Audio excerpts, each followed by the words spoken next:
buenas tardes. Yo también agradezco a la Academia Nacional de Medicina y al doctor Jorge Meléndez por la invitación. Es un gusto para mí estar participando en este simposio. Yo voy a hablar de la medicina de precisión en enfermedades cardiovasculares.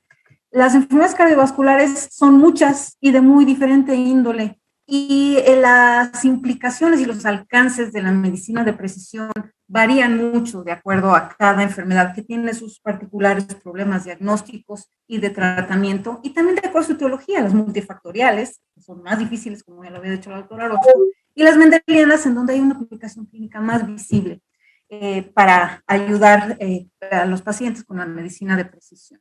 Entonces, voy a empezar con dos ejemplos, una de una enfermedad compleja y una de una enfermedad mendeliana, que son de las más frecuentes en ambos casos. Las enfermedades cardiovasculares en su conjunto son la primera causa de muerte. Estos son datos del INEGI de 2019, antes del COVID. Y de estas enfermedades del corazón, cerca del 80% son por enfermedad arterial coronaria. Entonces, es un problema de salud pública. Y de manera importante, es una enfermedad que se considera prevenible. Prevenible porque podemos incidir en factores de riesgo que son realmente causales de la enfermedad y así bajar la mortalidad, evitar muerte prematura y evitar problemas en la calidad de vida por consecuencias de un infarto, por ejemplo. Quiero mencionar que se han hecho grandes estudios de asociación de genoma completo desde hace más de una década y se han identificado más de 160 LOCI asociados a la enfermedad arterial coronaria, que de manera individual contribuyen de una manera muy mínima al riesgo genético de desarrollar enfermedad arterial coronaria. Pero estos estudios han aportado conocimientos importantes que pueden tener implicaciones para el tratamiento, si no necesariamente para la medicina de precisión. Y uno de ellos que quiero llamar su atención es que de los genes asociados a enfermedad arterial coronaria, una proporción muy importante, cerca del 70%, no tienen que ver con los factores de riesgo conocidos y tratables de la enfermedad arterial coronaria. Esto es hipertensión, niveles altos de LDL, obesidad, etc. Y una gran proporción de ellos se ha visto, no se sabía para qué servían, y se han estudiado y se ha visto que participan en la fisiología de la pared vascular. Hay una gran cantidad de investigación con todos estos genes, estos son algunos de ellos, como blancos farmacológicos para incidir en otros factores de riesgo para prevenir la enfermedad arterial coronaria. Sabemos que los tratamientos tradicionales de bajar la presión arterial, bajar los niveles de LDL, estilo de vida saludable, bajar de peso, sí disminuyen, pero sigue siendo la primera causa de muerte, por lo que hay que buscar otras vías, y esto es importante. Otro de los conocimientos que ha generado estos estudios genéticos es que no todos los factores de riesgo parecen ser causales, por lo que no tiene sentido tratar de incidir en ellos para prevenir la enfermedad arterial coronaria.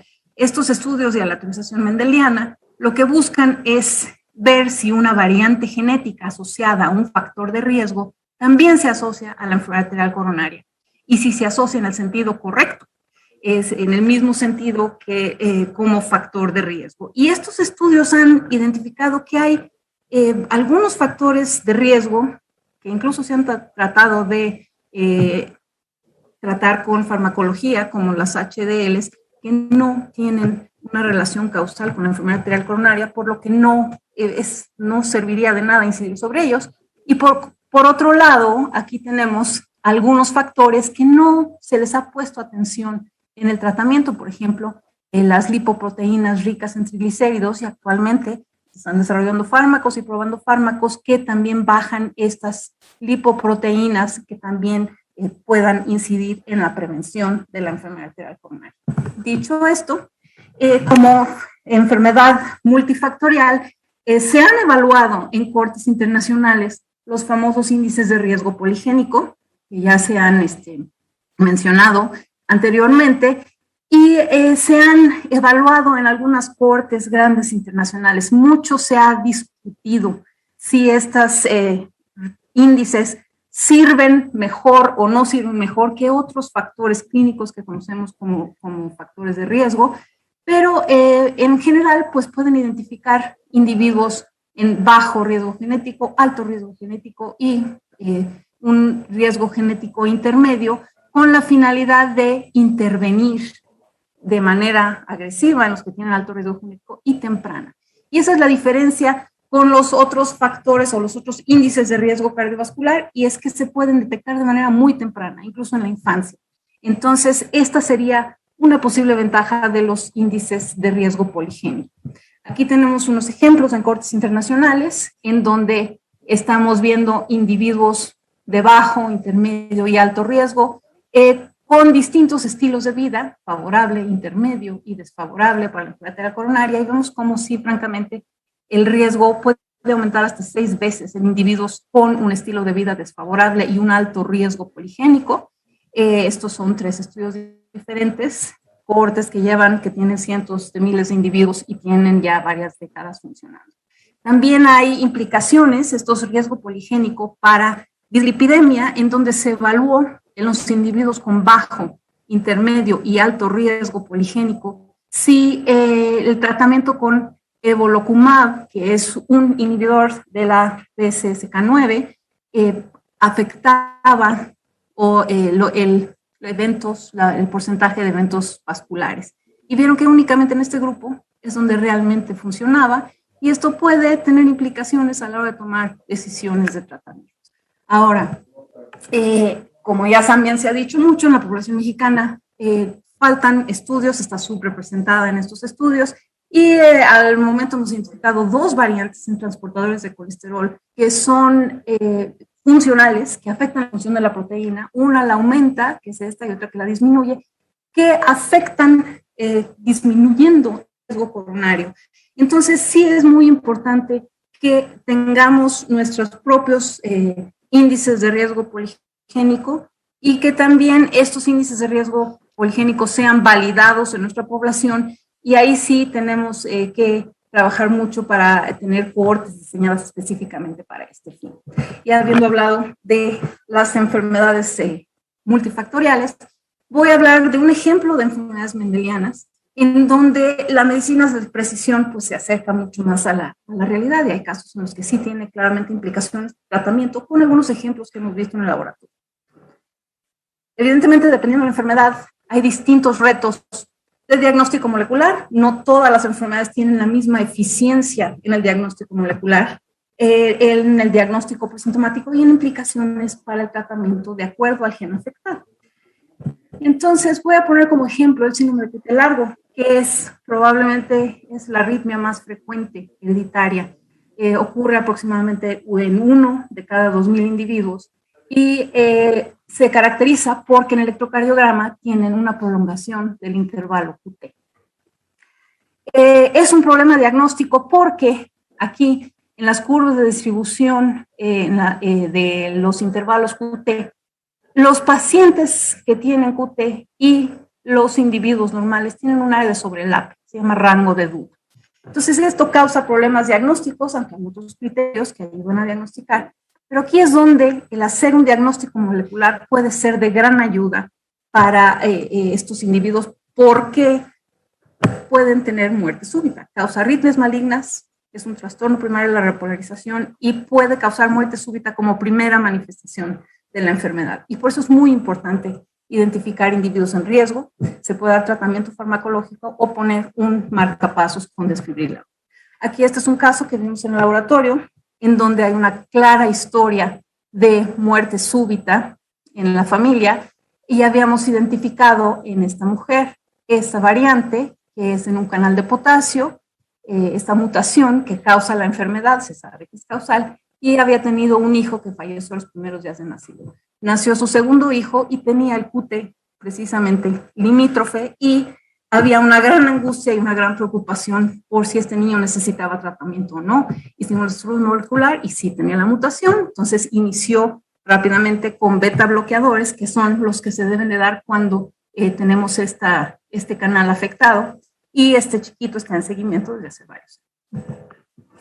Hay otro caso que tuvimos en donde también hubo una implicación para el tratamiento, que fue una corrección de diagnóstico. Esta niña tenía un diagnóstico de probable disfunción del nodo sinusal, y hicimos el estudio molecular y encontramos que tenía esta variante en el gen KCNQ1. El gen KCNQ1 no es de disfunción del nodo sinusal. De hecho, es uno de los pocos genes que es exclusivo de QT. Sin embargo, esta variante aumenta la función, no disminuye la función y causa síndrome de QT corto. Entonces se corrigió este diagnóstico. Es un poco lógico pensar por qué no lo habían pensado. Esta enfermedad es rarísima, es una frecuencia bajísima y tiene la posibilidad de dar medicamentos que prolongan el QT. En concreto, quinidina o ahora la famosa hidroxicloroquina, que tienen este efecto de prolongar el QT y en esta niña pueden prevenir las arritmias. Entonces, este es un ejemplo de medicina de precisión donde pudimos ayudar a esta chiquita.